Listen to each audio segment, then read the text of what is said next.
It wasn't long ago that China was Starbucks' poster child of successful international expansion. Cappuccino, thank you. China was viewed as a fertile growth opportunity, just given the urbanization of the population, a growing middle class, as well as proclivity for Western brands. We can build Starbucks stores in China as fast as we can for the rest of my life and still have addressable market to gain in China.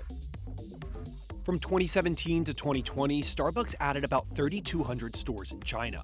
Revenue was hit hard by pandemic lockdowns in 2020.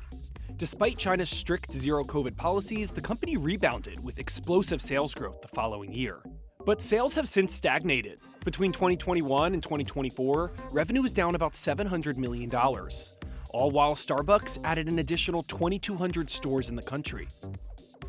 This is emblematic of a market that's maturing, where you do have multiple entrants. In the US, of course, there's multiple strong coffee competitors.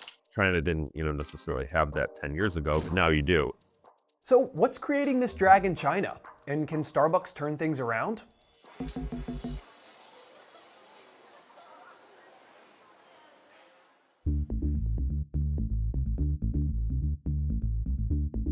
Despite volatility in recent years, Starbucks is a historically strong brand that helped shape modern-day coffee culture across the world. Going out for a cappuccino or a latte was not as much of a thing in the US prior to the 1990s, so Starbucks defined that. In China, they also sort of defined the culture, except coffee itself was not widely drank at all in China prior to when Starbucks entered 25 years ago. Starbucks grew its presence in China relatively unchallenged until 2017. That's when its biggest competitor, Luckin, entered the market. By the end of 2018, its valuation had surpassed $2 billion, and the domestic competitor already had about half the number of stores that Starbucks did. What's always been interesting about Starbucks is that it hasn't had a natural domestic rival. There are a lot of other American brands that do, but Starbucks hasn't. So all their competitors have been Costa from the UK or UCC from Japan. But by 2020, it seemed that Luckin may not have become the threat that Starbucks initially feared.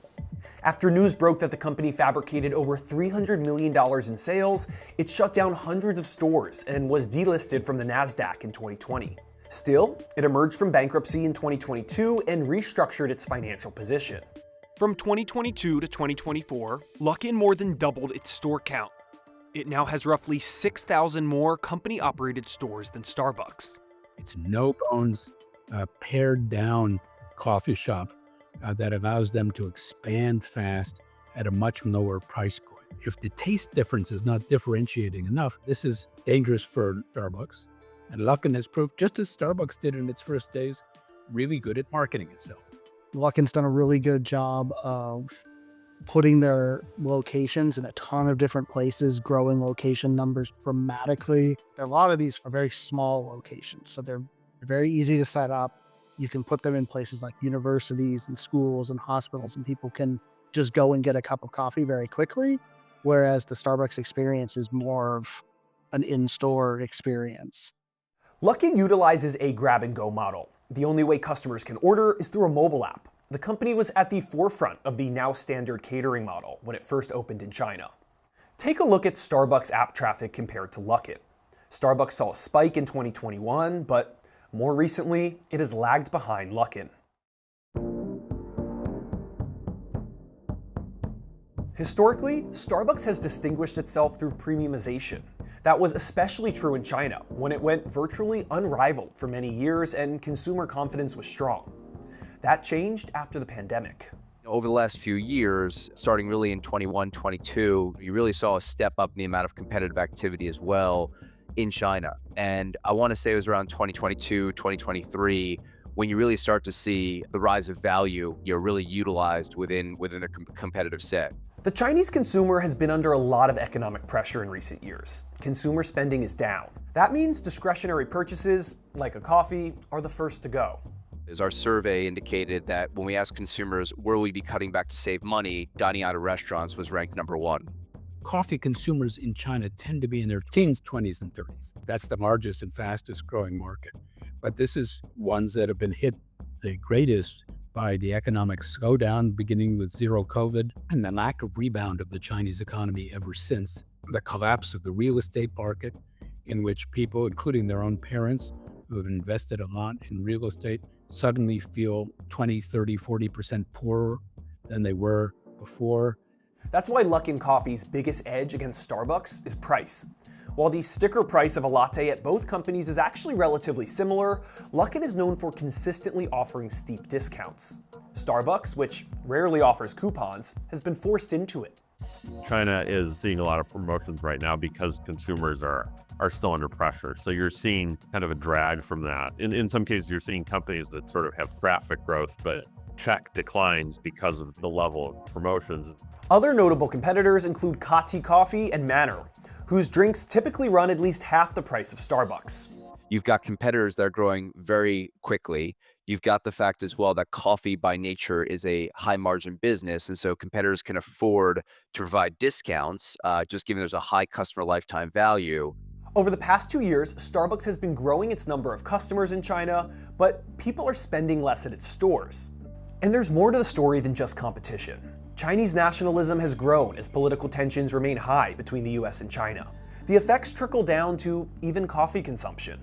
It really starts as a luxury product. At the same time, it's subject in a moment of international tension to what you might think of as brand nationalism. It's not that people are anti-Starbucks or anti-American in not buying Starbucks, but you might be more tempted, or at least you're taking somebody out for a date. Don't take this woman to show off that you're well off by taking her to a fancy coffee place. Take her to a patriotic, 中国特色的 coffee, a special coffee with Chinese characteristics. While competition in the country is far more elevated than a decade ago, there's still a lot of space for Starbucks to grow. China's population is more than 4 times that of the US. Plus, out-of-home coffee as a concept is still relatively new there, and Starbucks differentiates itself as a sit-down option, while a lot of competitors are grab and go. In the spring, we ran a survey of 2,000 consumers in China, and the survey told us that while 80% of consumers and respondents identified as coffee drinkers, only 18% drink coffee on a daily basis, signaling that Starbucks is in early innings in what was historically a tea-drinking nation. Interestingly, when we asked about brand perception, Starbucks ranked highest on taste profile and ranked second on value, second to the category leader Luckin in the market. In December 2024, Starbucks hired a chief growth officer to help steer the company back on course in China. Experts say there is opportunity to optimize the brand's offering beyond just cost considerations. I don't think competing on prices is really the answer there. One of the things they might look into is localization efforts. Other players like KFC and Burger King have done a bit of this, where they partner with local players, focus on that premium growth, but with a bit more of a local eye. Luckin's been doing a whole lot with different flavors, and they explore lots of different flavors on a month-to-month basis. Another way that Luckin has been able to expand so quickly is by franchising its establishments. It has around 13,400 company-owned stores and 7,400 partnership stores. It collects royalties from these independently run partnership stores. Starbucks operates that same type of mixed model in the US. It licenses operators to run stores that are typically found inside Targets or airports where real estate would otherwise be inaccessible. In China, all of Starbucks' establishments are currently company operated. It's a matter of when, not if, that you see the China ownership structure shift into something more asset light, for instance, via a licensee or a joint venture. Typically what you see in international markets is that it's an all or nothing. And I think that with China, it would make sense to make it 100% licensed or franchised rather than splitting that up. It creates a little bit less earnings volatility. I think it creates a little bit less operational risk. It can reduce brand risk if you have sort of a local owner operator, even though you're still a Western brand, right? You have a local owner operator. And so I think in today's political environment, that probably makes more sense. In its latest earnings call, Starbucks said it was continuing to, quote, explore strategic partnerships. That essentially means it's still considering licensing as an option, but it remains to be seen how it's ultimately going to move forward. The company declined an interview with CNBC for this story. While Starbucks still has plenty of white space in China, the key debate for investors is who is ripe to build that. Is it the company, as this remains status quo, that Starbucks will continue to own China and bank on an ultimate recovery? Or will the company find a local partner who will help build the stores and license the stores and pay Starbucks a royalty instead.